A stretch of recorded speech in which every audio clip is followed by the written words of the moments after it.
نبينا محمد وعلى آله وصحبه أجمعين أما بعد. On commence Inch'Allah Ta'ala. Est-ce que tout le monde voit bien, tout le monde entend bien?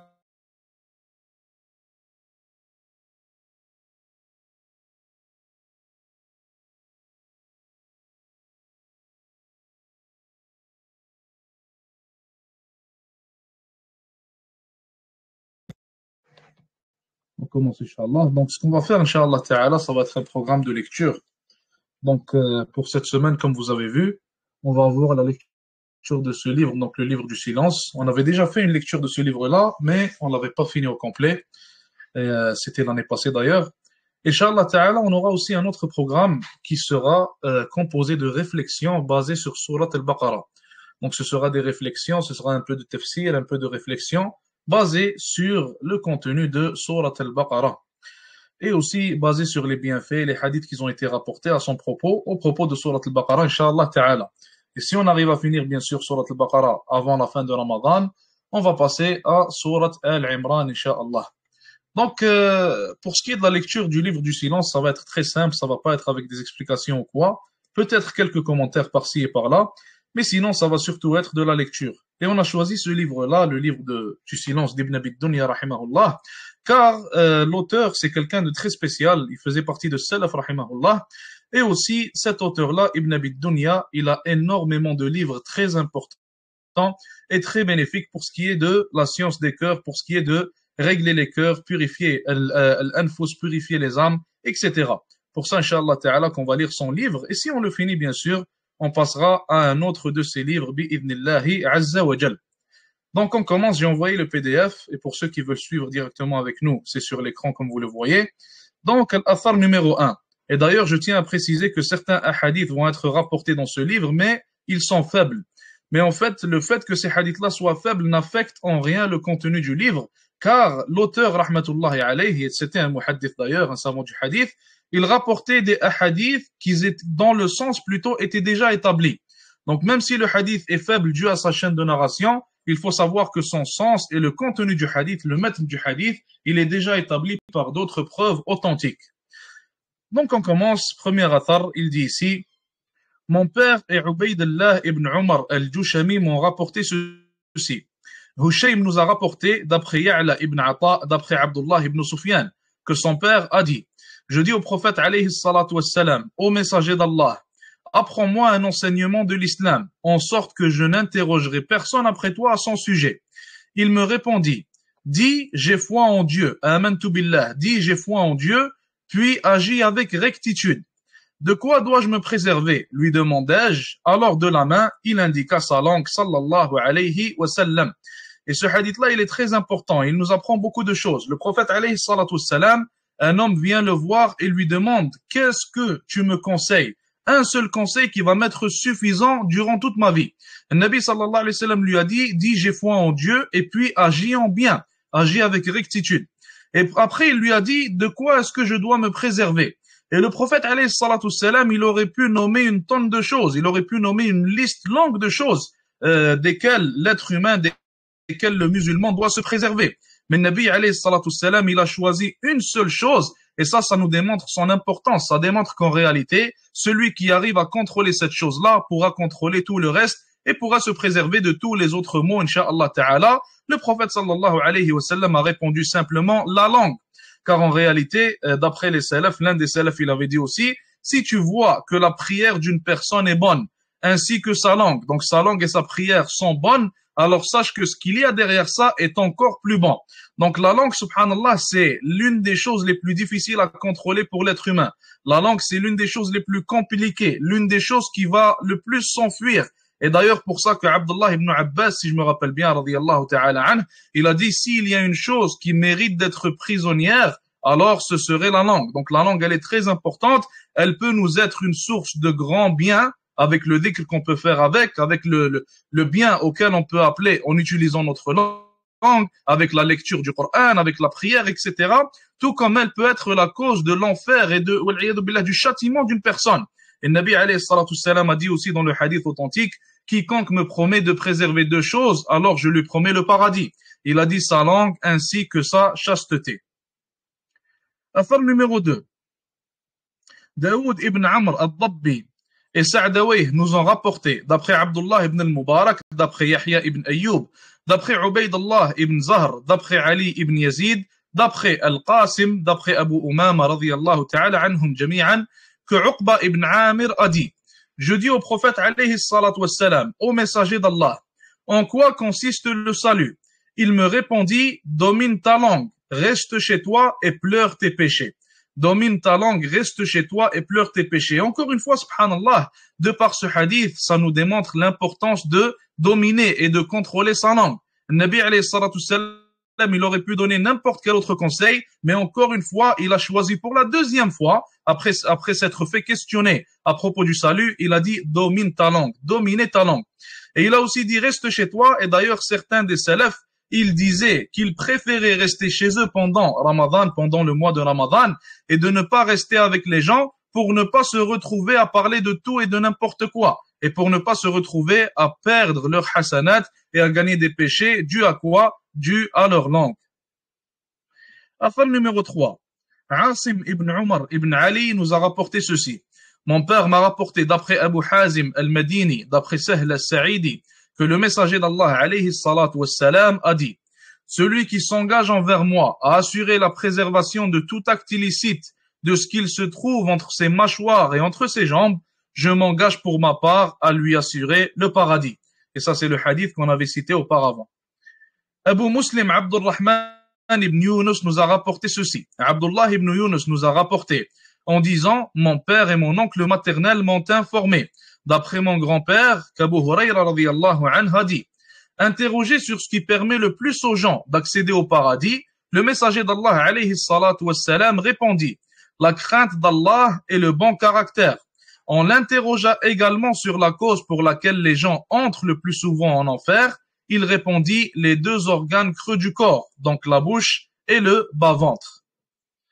Yunus ibn Abd al-Rahim al-Asqalani nous a rapporté ceci. Amr ibn Abi Salama nous a rapporté, d'après Sadaqa ibn Abdullah, d'après Abdullah ibn Ali, d'après Suleyman ibn Habib, lequel a dit, Aswad ibn Asram al-Muharibi, radiyallahu anhu, m'a rapporté ceci. Je dis un jour au prophète alayhi salatu wassalam, ô messager d'Allah, fais-moi une recommandation. Es-tu maître de ta main, me demanda-t-il. De quoi serais-je donc maître, lui répondis-je, si ce n'est de ma main. Es-tu maître de ta langue, me demanda-t-il de nouveau, mais de quoi serais-je maître si ce n'est de ma langue, lui répliquai-je. Il me dit alors, ne tends donc ta main que pour faire du bien, et n'utilise ta langue que pour prononcer ce qui est convenable. Abu Khaythama et Ishaq ibn Ismaïl nous ont rapporté ceci. Jarir nous a rapporté, d'après l'A'mash, d'après l'Hakam ibn Utayba et Habib ibn Abi Thabit, d'après Maymoun ibn Abi Shabib, que Mu'adh ibn Jabal radiyallahu anhu a dit, je dis au prophète alayhi salatu wassalam, Ya Rasulallah, nous tiendra-t-on rigueur de nos propos?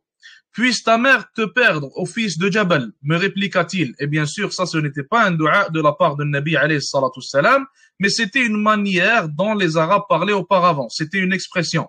Il n'est pas en train d'invoquer contre Mu'adh ibn Jabal radiyallahu ta'ala anhu. Donc, puisse ta mère te perdre, ô fils de Jabal, me répliqua-t-il.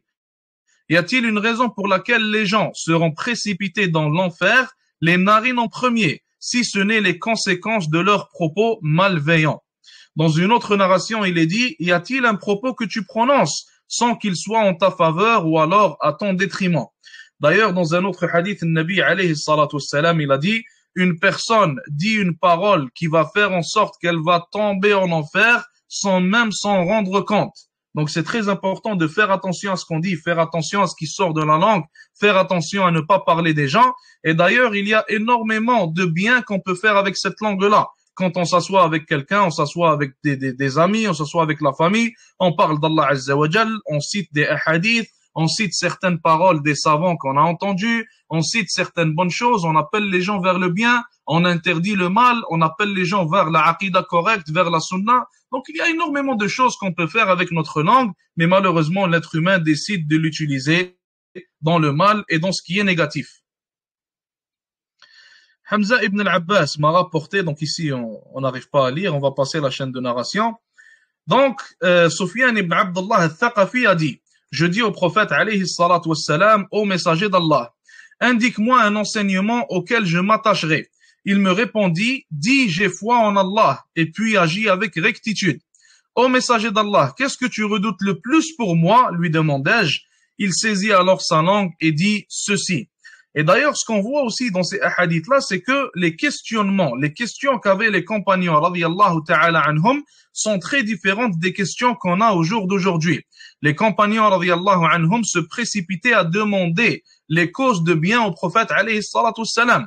Donc, dans énormément de hadiths, tu vas voir un compagnon dire au prophète, alayhi salatu wassalam, quelle est la meilleure des actions, quelle action peut m'amener au paradis, quelle action dois-je éviter, qu'est-ce que je peux faire pour gagner l'amour d'Allah Azza wa Jal, qu'est-ce que je peux faire pour me rapprocher d'Allah Azza wa Jal. Donc, c'était ça les questions des compagnons, radiyallahu ta'ala anhum, des questions qui étaient suivies, bien sûr, par l'amal, par les actions. Donc, ils ne faisaient pas que parler ou que demander, mais ils appliquaient aussi les enseignements de Nabi alayhi salatu wassalam. Et c'est comme ça que tout bon musulman se doit d'être plutôt. Il se doit de chercher la science, chercher les causes rapprochant d'Allah Azza wa Jal et faisant gagner son paradis ainsi que son amour subhanahu wa ta'ala. Et il se doit par après d'appliquer ces causes-là et d'appliquer ces a'mal, ces actions-là.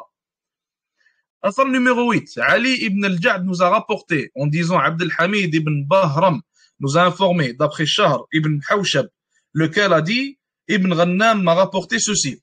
Mu'adh radiyallahu ta'ala anhu dit au prophète alayhi salatu wassalam, Ya Rasulallah, laquelle d'entre les œuvres est la plus méritoire? Le messager d'Allah alayhi salatu wassalam sortit alors sa langue et posa dessus deux de ses doigts. Amr ibn Muhammad al-Naqid nous a rapporté ceci. Zayd ibn al-Hubab nous a rapporté en disant, Ali ibn Mas'ada al-Bahili nous a rapporté en disant, Qatada nous a rapporté, d'après Anas radiyallahu anhu, que le messager d'Allah alayhi salatu wassalam a dit, la foi du serviteur ne sera intègre, donc elle ne sera complète, que lorsque son cœur le sera. Et son cœur ne saura atteindre l'intégrité que lorsqu'il deviendra intègre dans ses propos. L'homme dont le voisin n'est pas à l'abri de ses méfaits n'accédera pas au paradis. Donc intègre, ça pourrait être complet ou alors ça pourrait être bon, on pourrait dire, la foi du serviteur ne sera bonne, ne sera complètement bonne. Athar numéro 10, Abu Khaythama nous a rapporté ceci. Abdullah ibn Yazid nous a rapporté d'après Ibn Lahi'a, d'après Yazid ibn Amr, d'après Abu Abdurrahman al-Hubuli, d'après Abdullah ibn Amr radiyallahu anhu. Le messager d'Allah alayhi salatu wassalam a dit, celui qui se tait trouve le salut. Celui qui se tait trouve le salut. D'ailleurs, il y a une expression qui est assez connue, qui est rapportée, où il a été dit, en fait, l'auteur de l'expression, il a dit, je n'ai jamais regretté le fait d'être resté en silence, mais j'ai grandement regretté, j'ai grandement regretté beaucoup de fois les paroles qui sont sorties de ma bouche. Donc, il a dit, j'ai grandement regretté les fois où j'ai parlé et je n'ai pas regretté les fois où j'ai gardé le silence. Et d'ailleurs, la personne qui décide de toujours garder le silence au lieu de dire tout et n'importe quoi, et au lieu de toujours laisser sortir ce qu'il y a sur son cœur ou alors dans sa tête, sur sa langue, alors cette personne-là regrettera énormément ses paroles. Et d'ailleurs, il faut savoir que les paroles sont comme une balle. La parole qui va sortir de ta bouche, elle est comme une balle. Elle est même pire qu'une balle, subhanallah. Des fois, une seule parole va faire tellement d'impact négatif et elle va tellement causer du mal à la personne qui va l'entendre, elle ne va pas l'oublier de sa vie. Alors que des fois, la balle, elle ne te tue pas. Mais la parole, des fois, elle fait pire. Elle a un pire effet, comme on a dit, que la balle. Athar numéro 11. Haroun ibn Abdullah nous a rapporté ceci. Muhammad ibn Ismaïl ibn Abi Fudayk nous a rapporté. D'après Omar ibn Hafs, d'après Uthman ibn Abdurrahman, d'après Az-Zuhri, d'après Anas radiyallahu anhu, que le messager d'Allah alayhi salatu wassalam a dit, celui qui se réjouirait à l'idée d'être sauf n'a qu'à observer le silence, donc être sauf le jour du jugement. Imran ibn Moussa al-Qazzaz m'a rapporté ceci. Hamad ibn Zayd nous a rapporté, d'après Abu al-Sahba, d'après Sa'id ibn Jubayr, d'après Abu Sa'id al-Khudri, et je crois qu'il a cité ce hadith en l'attribuant au prophète alayhi salatu wassalam. Donc, il a dit, lorsque le fils d'Adam se lève le matin, tous ses membres s'adressent humblement à la langue en disant, crains Allah en ce qui nous concerne, car nous dépendons tous de toi. Si tu te montres droite, nous serons droits également. Mais si tu agis de manière tordue, nous en ferons de même. D'ailleurs, les langues est l'une des portes d'accès, l'une des 5 portes d'accès vers le cœur. Alors, si elle est utilisée pour le bien, le cœur sera, Inch'Allah Ta'ala, bon lui aussi. Et si elle est utilisée pour le mal, alors ce mal se transmettra et atteindra, wal'iyadu billah, le cœur. Abdurrahman ibn Zabban ibn al-Hakam al-Ta'i m'a rapporté ceci. Abd al-Samad ibn Abd al-Warith nous a rapporté, d'après Abd al-Aziz ibn Muhammad, d'après Zayd ibn Aslam, d'après son père, lequel a dit: Omar ibn al-Khattab radiyallahu ta'ala anhu se rendit un jour auprès d'Abu Bakr as-Siddiq radiyallahu ta'ala anhu et l'aperçut en train de tirer sa langue. Que fais-tu, ô calife du messager d'Allah alayhi salatu salam, lui demanda-t-il. C'est celle-là, lui répondit Abu Bakr, qui m'a souvent conduit vers le péril. À son sujet, le messager d'Allah alayhi salatu salam a dit: il n'est pas un membre du corps humain qui ne se plaint auprès d'Allah de la langue pour ses propos acerbes, D'ailleurs, l'une des choses importantes à garder en tête, mes frères et sœurs, c'est que lorsque tu es quelqu'un qui t'est soi-disant repenti ou alors converti, ou alors même lorsque tu es quelqu'un qui est dans la religion depuis ton enfance, alors tu te dois de régler ta langue et d'avoir de bons propos, de ne pas être quelqu'un de vulgaire. Et malheureusement, des fois, on va voir certains frères, Allah alam pour les sœurs, j'espère que ça n'existe pas chez les sœurs, des fois, on va voir certains frères qui se sont convertis, qui sont rentrés dans la religion d'Allah Azza wa Jal, mais qui vont garder les mêmes propos qu'ils avaient auparavant. Ils vont parler d'une manière très sale, parfois ils vont insulter, parfois ils vont utiliser des mots très vulgaires que ne diraient même pas certains mécréants. Alors que dire du musulman? Que dire de celui qui prie et qui adore Allah Azza wa Jal? Donc il faut faire attention à cela, il faut purifier sa langue et délaisser tout ce qui est contraire au haya, tout ce qui est contraire à la modestie et au bon comportement. Et d'ailleurs, on voit ici Abu Bakr radiyallahu ta'ala an qui est en train de parler de cette manière-là et qui est en train d'accuser sa langue de cette manière, alors qu'Abu Bakr, on ne connaît que du bien de lui. Et à ce qu'on a de lui, ce qui nous est rapporté de lui, c'est qu'il ne disait que du bien avec sa langue, bien sûr, radiyallahu ta'ala an. Et il est le meilleur des êtres humains après les prophètes, alayhimus salatu wassalam. Donc, si lui agit de telle manière avec sa langue, alors qu'est-ce que moi et toi, on devrait faire et comment est-ce que moi et toi, on devrait agir? Ishaq ibn Ismaïl et ibn Sa'dawayh ainsi que d'autres nous ont rapporté ce récit que je mentionne selon la version d'Ishaq ibn Ismaïl qui le rapporte d'après Muhammad ibn Yazid ibn Khunays, lequel a dit: un jour nous entrâmes chez Sufyan al-Thawri lui rendre visite lors de sa maladie. Lorsque Saïd ibn Hassan entra, Sufyan lui dit: il y a un hadith que tu m'as rapporté et en voici les termes. Tout propos prononcé par le fils d'Adam est à son détriment, excepté ce qui consiste à ordonner ce qui est convenable, à interdire ce qui est répréhensible ou à évoquer Allah. Un homme dit alors: ce hadith est vraiment rigoureux. Mais en quoi consiste cette rigueur, lui rétroqua Sufyan. Allah n'a-t-il pas dit, Allah Azza wa Jalla dit dans le Coran, le jour où l'esprit et les anges se tiendront debout et en rang. Ils ne parleront pas, sauf celui à qui Allah, à qui le tout miséricordieux, aura accordé la permission et qui tiendra des propos pertinents. Allah Azza wa Jalla n'a-t-il pas dit, il n'y a rien de bon dans les conversations secrètes qu'ils tiennent, sauf la parole de celui qui ordonne une aumône, une bonne action ou une réconciliation entre les gens. Allah Azza wa Jalla n'a-t-il pas dit, l'intercession auprès de lui ne profite qu'à celui en faveur duquel il la permet. Et quand la frayeur se sera éloignée de leur cœur, ils diront: qu'a dit votre Seigneur? La vérité leur répondra-t-on: n'est-il pas le sublime, l'auguste subhanahu wa ta'ala? Et on s'arrête là pour aujourd'hui, incha'Allah. Jazakumullahu khair. Wa sallallahu wa sallam wa baraka ala nabiyyina Muhammad wa ala alihi wa sahbihi ajma'in.